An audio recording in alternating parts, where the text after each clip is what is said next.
الحمد للہ وحدہ والصلاة والسلام علی من لا نبی بعدہ اما بعد قال اللہ تبارک و تعالی اعوذ باللہ من الشیطان الرجیم بسم اللہ الرحمن الرحیم کل نفس ذائقۃ الموت ثم الینا ترجعون وقال النبی صلی اللہ علیہ وسلم الکیس من دان نفسہ وعمل لما بعد الموت او کما قال صلی اللہ علیہ وسلم۔ معزز مکرم محترم بھائیوں دوستوں اور پردے میں بیٹھ کر دین کی نسبت پر،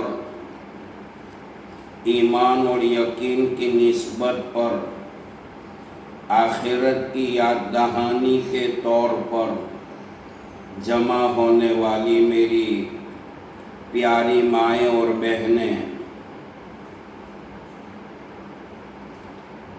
ایک دستور حیات ہے، دستور عمل ہے اور دستور مقصد ہے کہ دنیا میں آنے والا انسان ایک نہ ایک دن جانے والا ہے۔ ہمیشہ دنیا میں زندہ رہنا رب کائنات نے کسی کے لیے نہیں لکھا ہے۔ ام المومنین حضرت عائشہ رضی اللہ تعالی عنہا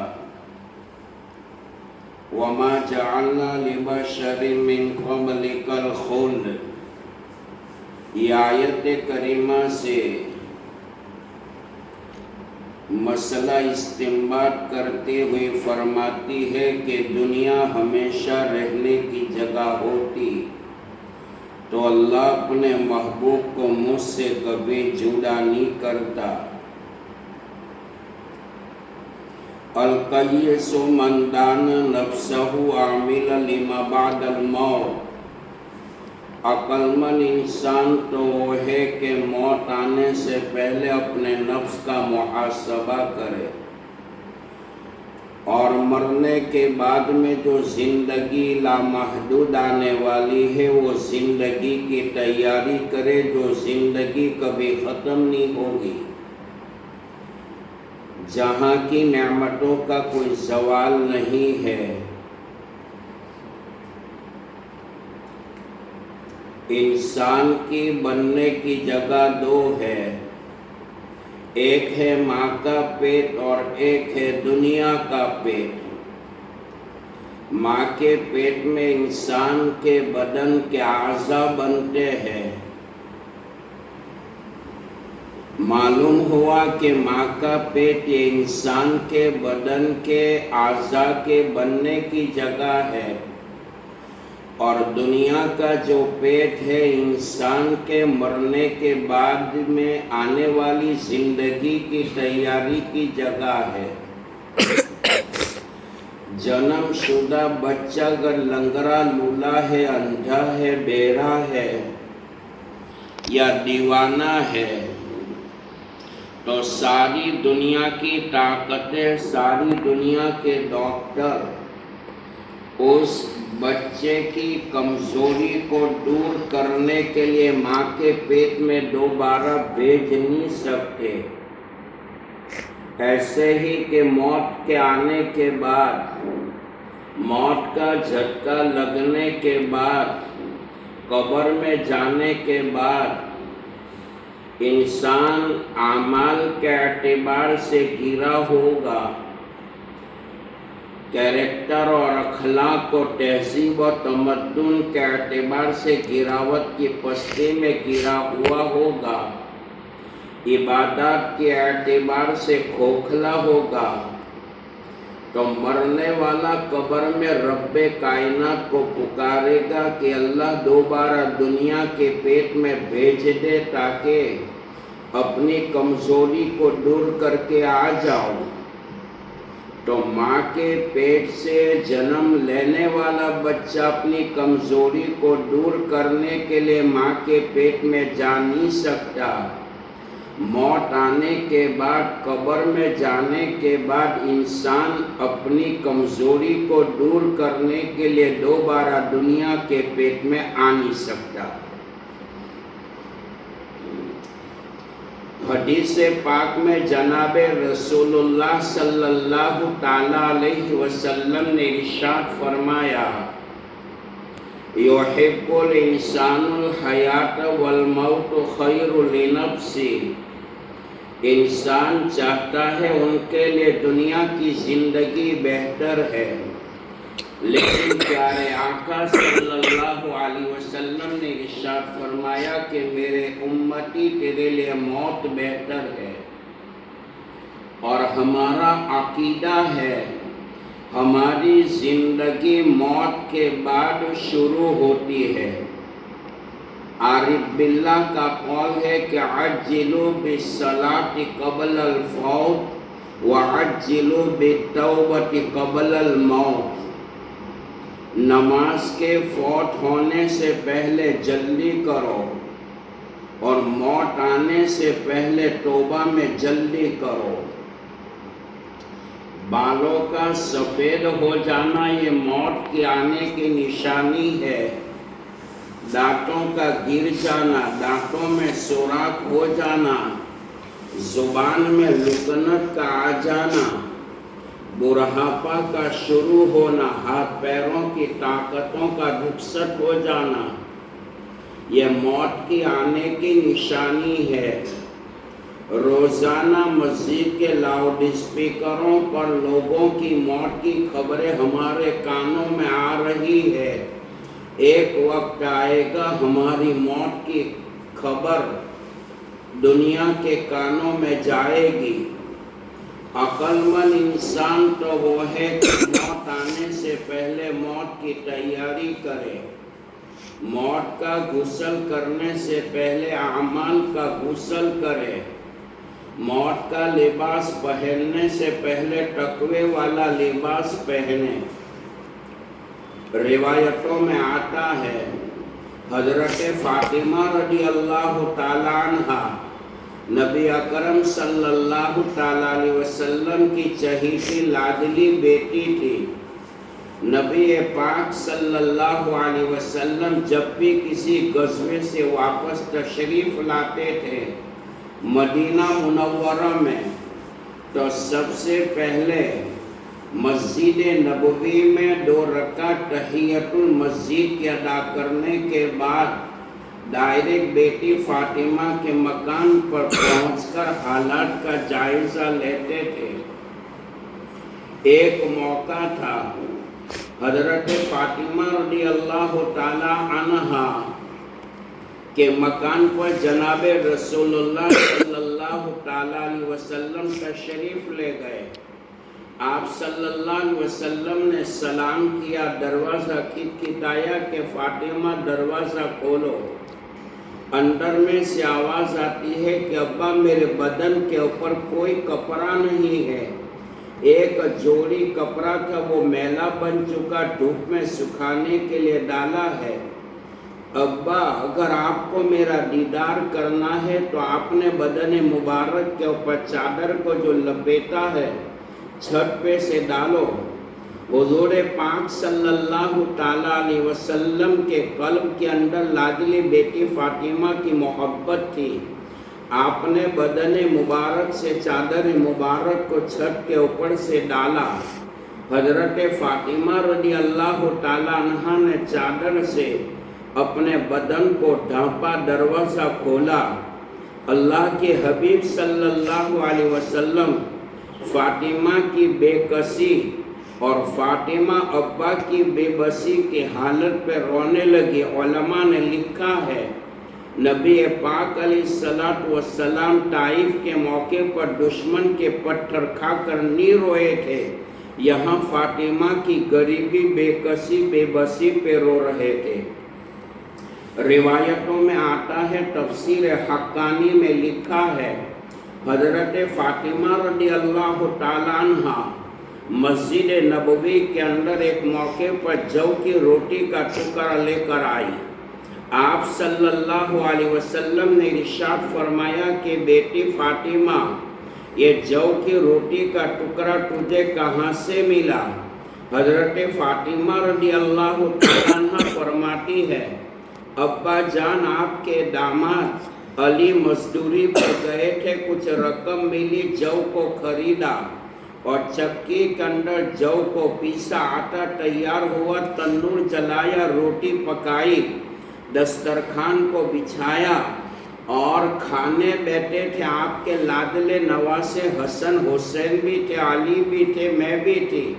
میں نے لقمہ ہاتھ میں اٹھایا اور کہا کہ اللہ تو وقت کے اوپر کھانا کھلا رہا ہے، لیکن میرے ابا کا عالم کیا ہوگا؟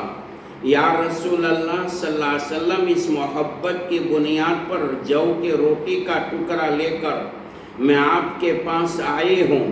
حضور پاک صلی اللہ علیہ وسلم نے روتے ہوئے اور دبدبی آواز سے فرمایا کہ فاطمہ، 4 دن گزرنے کے بعد تیرے ابا کو پہلی مرتبہ جو کی روٹی کا ٹکڑا ملتا ہے۔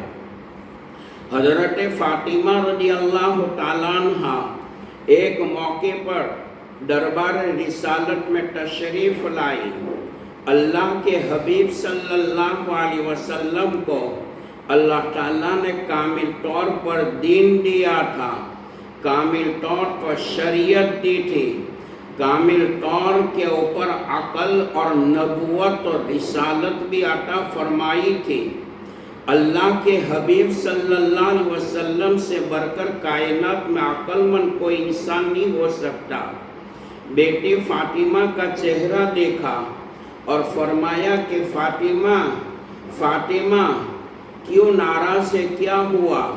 لاڈلی بیٹی فاطمہ نے فرمایا کہ یا رسول اللہ صلی اللہ علیہ وسلم، میں اور علی بیٹھے ہوئے تھے اور جوکنگ کر رہے تھے، مذاقیہ کلام کر رہے تھے، میری زبان سے کچھ ایسی باتیں نکلی کہ علی کو ناگوار گزرا۔ حضور پاک صلی اللہ علیہ وسلم نے فرمایا کہ بیٹی فاطمہ، علی جو تیرا شوہر ہے ناراض ہوا تو تو نے راضی تو کیا ہوگا؟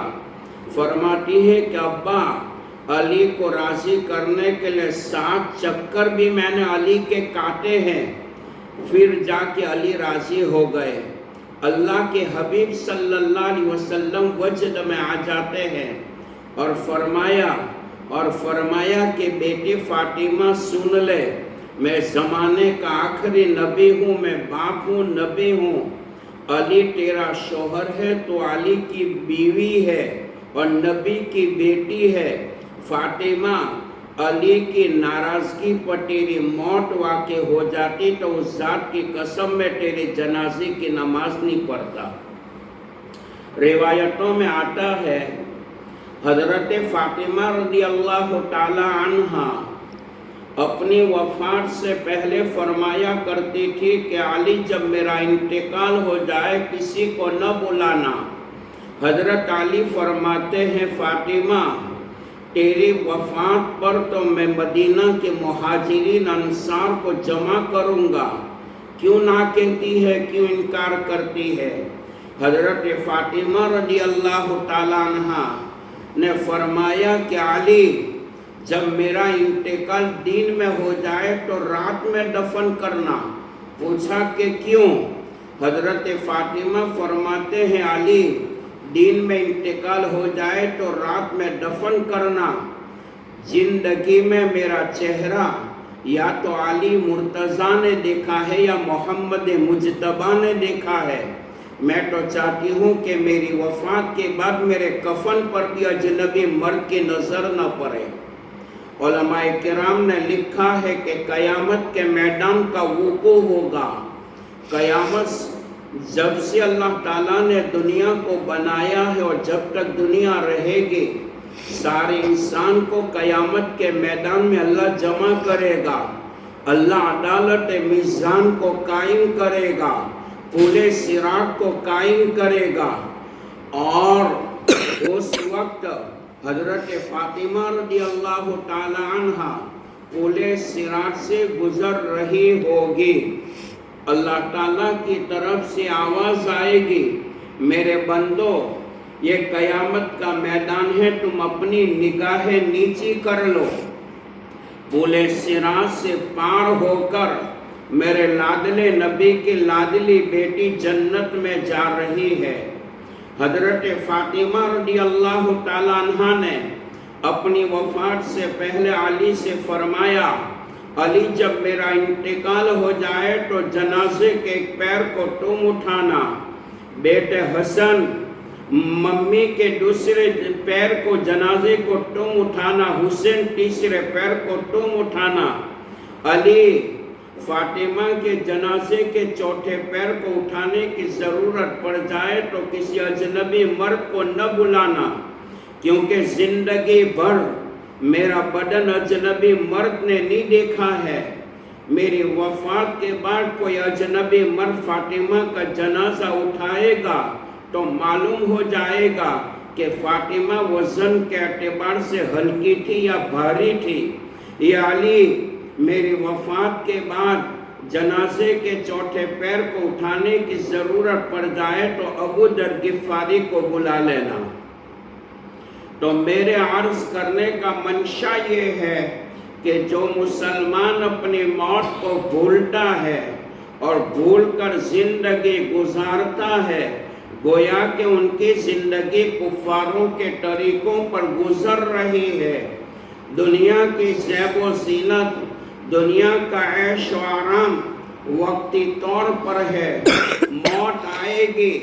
ہماری موت کے آنے پر جب موت کا فرشتہ آئے گا اور ہماری روح کو کھینچے گا پیروں کے تلوں سے، پیروں کے پنجوں سے، علماء محققین فرماتے ہیں کہ انسان کے اوپر جب موت کی گھنٹی بجتی ہے اور اسرائیل علیہ السلام مومن کی روح قبض کرنے کے لیے 5 لاکھ فرشتوں کی جماعت کو لے کر آتے ہیں اور مرنے والے کی روح کو پیروں کے پنجوں سے، تلوں سے نکالتے ہیں، اس بات کی علامت ہے دنیا میں بھاگنے والا، بھاگ دوڑ کرنے والا، اپنی طاقت پہ اترانے والا، تکبر کے عالم میں زمین پر چلنے والا، اللہ انسان کو یہ للکار رہا ہے کہ جب موت کا وقت آئے گا، روح کھینچنے والے فرشتے تیرے روح کو پیر کے پنجوں سے کھینچیں گے تاکہ تو بھاگ نہ سکے۔ موت کا فرشتہ یہ روح کو کھینچتا ہوا ٹخنوں تک لے آئے گا، پیروں کی پنجروں تک لے آئے گا، گھٹنوں تک لے آئے گا، رانوں تک لے آئے گا، سرین اور پیٹ اور سینے تک لے آئے گا، یہاں تک کہ گلے تک لے آئے گا۔ قرآن کریم میں اللہ تعالیٰ نے نقشہ کھینچا ہے، فَلَوْلَا إِذَا بَلَغَتِ الْحُلْقُومَ وَأَنْتُمْ حِينَئِذٍ تَنْظُرُونَ۔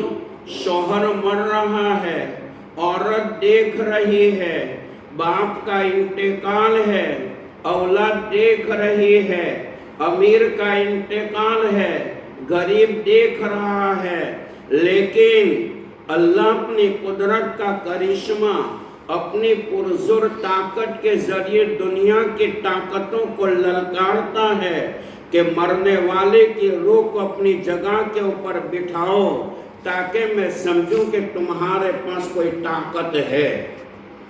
میرے عرض کرنے کا منشا یہ ہے کہ جو مسلمان اپنی موت کو بھولتا ہے، موت کو بھول کر زندگی گزارتا ہے، گویا کہ ان کی زندگی کفاروں کے طریقوں پر، یہودیوں کے طریقوں پر، نصارہ کے طریقوں پر، غیروں کے طریقوں پر، کفاروں کے طریقوں پر، دشمنان اسلام کے طریقوں پر گزر رہی ہے۔ جب لائٹ چلی جاتی ہے، دنیا کے اندھیرے کو دیکھ کر انسان کو قبر کا اندھیرا یاد آ جاتا ہے۔ روایت میں ہے نبی پاک صلی اللہ علیہ وسلم کی موجودگی میں آپ کی حیات مبارکہ میں ایک موقع پر مدینہ منورہ میں سورج گرہن ہوا، پورے مدینہ میں سناٹا چھا گیا، اندھیرا ہی اندھیرا ہوا۔ نبی پاک صلی اللہ علیہ وسلم مسجد نبوی میں تشریف لائے اور آپ نے نماز شروع فرمائی۔ اس روایت پر کسی محدث نے کلام نہیں کیا، البتہ حضرت مولانا انعام الحسن صاحب رحمت اللہ علیہ نے دہلی نظام الدین مرکز والی مسجد میں 1992 میں 1992 میں مغرب اور عشاء کے بیان میں فرمایا تھا کہ مدینہ میں سورج گرہن ہوا اور اندھیرا چھا گیا، پورا مدینہ اندھیروں میں ڈوبا ہوا تھا۔ آپ نے نماز شروع فرمائی۔ اس بات کی علامت ہے دنیا کے اندھیرے کو دیکھ کر اللہ کے حبیب کو قبر کا اندھیرا یاد آ گیا۔ حضرت فاطمہ رضی اللہ تعالی عنہ فرائض کے پابند، واجبات کے پابند، سنت کے پابند، مستحبات کے پابند، قرآن پاک جن کے لئے مشعل راہ تھا، قرآن پاک جن کے لئے مقصد حیات تھا، قرآن پاک جن کے لئے مقصد زندگی تھا۔ حضرت فاطمہ رضی اللہ تعالیٰ عنہ کا انتقال رمضان کے مہینے میں ہوا۔ حضرت فاطمہ رضی اللہ تعالیٰ عنہ کے جنازے کو صحابہ اٹھا کر جنت البقیع مدینہ کے قبرستان میں سپرد خاک کرنے کے لیے لے گئے ہیں۔ سناٹا تھا پورے مدینہ منورہ میں۔ حضرت فاطمہ رضی اللہ تعالیٰ عنہ کے جسم مبارکہ کو قبر اطہر میں دفنایا جا رہا تھا۔ ایک صحابی حضرت ابو ذر غفاری رضی اللہ تعالیٰ عنہ نے قبر کو مخاطب ہو کر فرمایا، اے قبر تجھے معلوم ہے کس کا جنازہ ہے؟ یہ جناب رسول اللہ صلی اللہ علیہ وسلم کی چہیتی لاڈلی بیٹی ہے، حسن حسین کی ماں ہے، جو جنت کے نوجوانوں کے سردار ہے اور علی کی خاتون ہے اور جنت کی عورتوں کی سردار ہے۔ ان کا جنازہ لے کر کے پہلو میں آئے ہیں۔ میری ماں اور بہنوں، اس وقت مدینہ منورہ میں جنت البقیع میں رات میں سناٹے میں فاطمہ کی قبر سے آواز آتی ہے، یا ابا ذر لا حسب ولا نسب، اے ابو ذر حسب نسب کو بیان نہ کرو، میرے پیٹ میں تو وہی آرام کرے گا جس کے اعمال اچھے ہوں گے۔ تو موت اور حیات یہ دونوں اللہ کے ایک مخلوق ہے۔ اللہ پاک نے زندگی کو پیدا کیا عبادت الہی کے لیے اور موت کو پیدا کیا بقائے الہی کے لیے۔ یہ دنیا کے سارے اجزاء مل جل کر زندہ ہے، نظام کائنات اسی پر قائم ہے۔ اگر یہ اجزاء بکھر جائے تو گویا اس شے کی موت ہو جاتی ہے۔ قرآن پاک میں فرمایا، کل نفس ذائقۃ الموت، ہر نفس انسانی کو موت کا ذائقہ چکھنا ہے۔ ثم الینا ترجعون، پھر ہماری طرف لوٹائے جاؤں گے۔ عقلی اور نقلی اعتبار سے اگر موت کا پیغام نہ ہوتا، موت کا اصول اور موت کا ضابطۂ حیات نہ ہوتا، تو باپ اور بیٹے کے درمیان، ماں اور بیٹی کے درمیان، ماما اور بھانجے کے درمیان، چچا اور بھتیجے کے درمیان جو تعلقات قائم ہے، سارے تعلقات کا خاتمہ ہو جاتا۔ موت نے آ کر یہ اعلان کیا، یہ انسانوں دنیا کی زندگی فانی ہے، دنیا کی زندگی فنا ہونے والی ہے اور آخرت کی زندگی اصل زندگی ہے، آخرت کی زندگی اوریجنل زندگی ہے۔ قرآن پاک میں فرمایا وَمَا هَٰذِهِ الْحَيَاةُ الدُّنْيَا إِلَّا لَهْوٌ وَلَعِبٌ وَإِنَّ الدَّارَ الْآخِرَةَ لَهِيَ الْحَيَوَانُ۔ اصل زندگی آخرت کی زندگی ہے اور دنیا کی زندگی کھیل کود کی زندگی ہے۔ اللہ تعالی ہماری ماں بہنوں میں پردوں کا اہتمام پیدا فرمائے، اللہ ہم سب کو نمازی بنائے، اللہ ہماری حاجات کو دست گیر سے پورا فرمائے، اللہ ہمارے نسلوں کی ایمان کی حفاظت فرمائے۔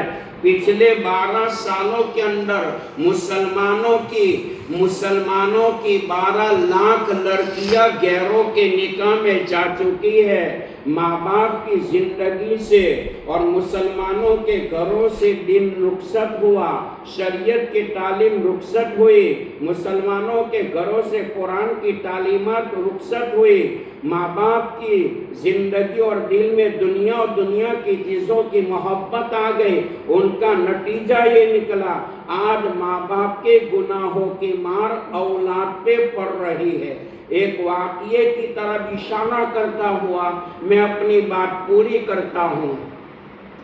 میرے بہنوں، پردہ یہ اللہ کا حکم ہے، نماز یہ اللہ کا حکم ہے، روزہ یہ اللہ کا حکم ہے، معاملات یہ اللہ کا حکم ہے۔ علماء کرام نے لکھا ہے کہ 1947 پہلے ہندوستان کے اندر ایک ٹرین چل رہی تھی۔ ٹرین کے اندر ہندو مذہب سے تعلق رکھنے والے چند پنڈت لوگ ایک ٹرین کے ڈبے میں بیٹھے ہوئے تھے۔ اس ٹرین کے ڈبے کے اندر ایک عالم دین بھی بیٹھے ہوئے تھے۔